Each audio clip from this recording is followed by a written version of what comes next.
The sun had barely risen over the billionaire's mansion when David crossed. One of the richest men in the city noticed something strange. His longtime housekeeper Angela, who had always been quiet and respectful, suddenly seemed nervous while packing her things after her shift. She didn't take the usual staff car. She walked off quickly with her two young kids, clutching their hands tightly, as if hiding something. David had always trusted her, even admired her honesty and kindness. But something about that moment wouldn't let him rest. Why would a hard-working woman like Angela rush off like that without even saying goodbye? Curiosity got the better of him. For the first time, the billionaire decided to follow someone from his own staff. As his sleek car trailed Angela's old second-hand vehicle through the city, David found himself seeing parts of town he had never stepped foot in before: rundown buildings, children playing barefoot, laughter echoing between cracked walls. He began to realize how little he knew about the people who worked so hard to make his world comfortable. When Angela stopped near an abandoned playground and helped her kids hand out small food boxes to other children, David froze. Something inside him shifted. He thought he knew generosity until he saw what true kindness looked like. But what he saw next made his chest tighten and his eyes well up. Something that would change his life and his heart forever.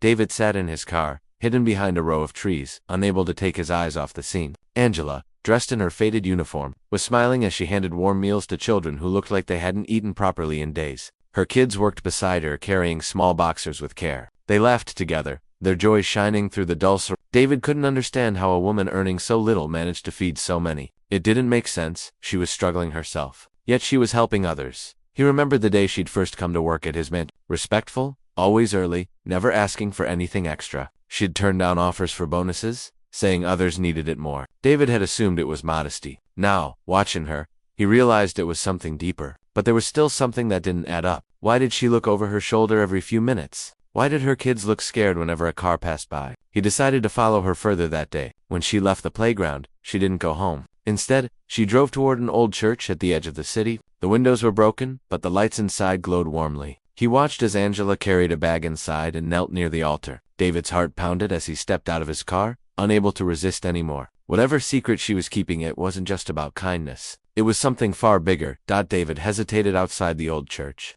the sound of distant traffic mixing with the faint echo of children's laughter inside. He pushed the door slightly and peeked through the crack. The building was filled with families, mothers, children, and a few elderly people sitting quietly on worn benches. Angela moved between them, passing out food and blankets from her car. Her face glowed with calm purpose, nothing like the quiet woman he knew from his mansion. He heard her softly say, "We'll have enough for everyone, I promise." As she tucked a small boy's jacket around his shoulders, David felt a strange mix of guilt and admiration. While he spent his fortune on luxury, Angela spent her evenings serving people who had nothing. But what confused him most was how she managed it. She earned barely enough to support her own family. Where did all these supplies come from? As he stepped closer, a man approached Angela, serious, wearing a worn coat. He handed her a small envelope and whispered something. Her expression changed, instantly nervous, almost fearful. David's curiosity deepened. Was she involved in something risky? Charity alone couldn't explain her caution. Angela's daughter suddenly looked toward the doorway, spotting David in the shadows.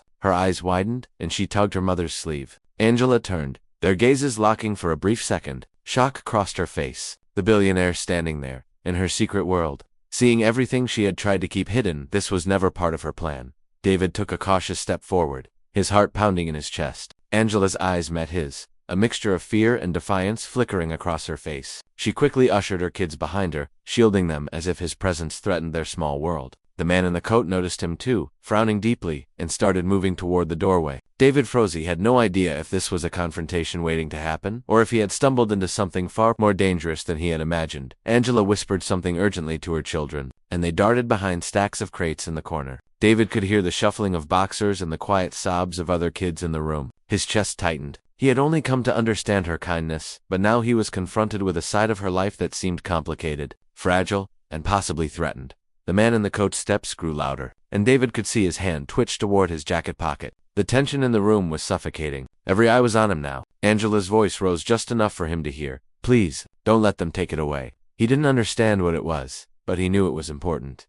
David's mind raced. Should he step in, risk revealing himself, or stay hidden and observe? One wrong move could shatter everything Angela had worked so hard to protect. And then, just as the man reached for something inside his coat, a loud crash echoed through the church, startling everyone. In that instant, David realized he was about to witness something that could change both their lives forever. But he had no idea what would happen next. The crash had everyone frozen in place. David's pulse raced as he squinted through the dim light. One of the old wooden beams had collapsed, narrowly missing a stack of boxers. And the sudden noise had sent Angela's children screaming behind her. But then he noticed something that made his stomach twist. The man in the coat wasn't just angry, he was panicked. He fumbled with the envelope he had handed Angela earlier, muttering something under his breath, his eyes darting nervously toward the shadows. David stepped closer, trying to make sense of what he was seeing. The envelope had a small emblem on it, one he recognized from news reports, a symbol linked to a powerful organization, rumored to control certain underground charities. His mind reeled. Angela's simple acts of kindness were part of something much bigger, something dangerous. But she didn't seem like a criminal. She was scared,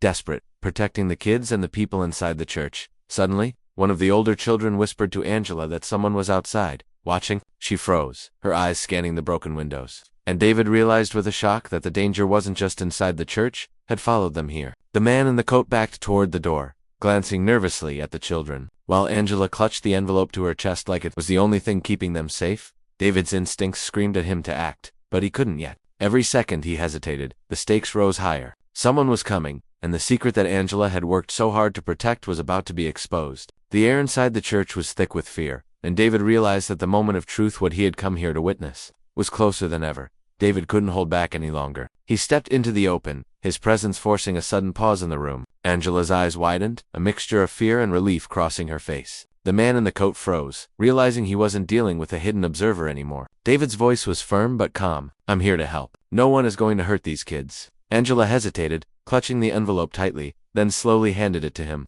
Inside were documents and receipts, proof of illegal pressure on struggling families. Evidence that the man in the coat had been trying to exploit Angela's charitable work for his own gain. David's experience in business and law gave him an instant understanding of the stakes. He confronted the man, and with the help of a call to the authorities he could trust, the threat was neutralized within minutes. Relief washed over Angela and her children as the tension in the church lifted. Just as David thought the ordeal was over, Angela whispered something that made his heart stop. "You don't understand. This was only the beginning." He wasn't working alone. Her eyes darted toward the shattered windows. Outside, a convoy of black cars was slowly approaching, their presence unmistakable and intimidating. David realized the world he had stepped into was far bigger and darker than he had imagined, and Angela's courage was only the first chapter of a battle he hadn't signed up for, but couldn't walk away from. In that moment, David made a choice. He wasn't just a bystander anymore. He would protect Angela, her children, and the community she had built, but the real challenge was only just beginning, and the next move could change everything. David took a deep breath, his mind racing but clear. He helped Angela and her children move to a safer location,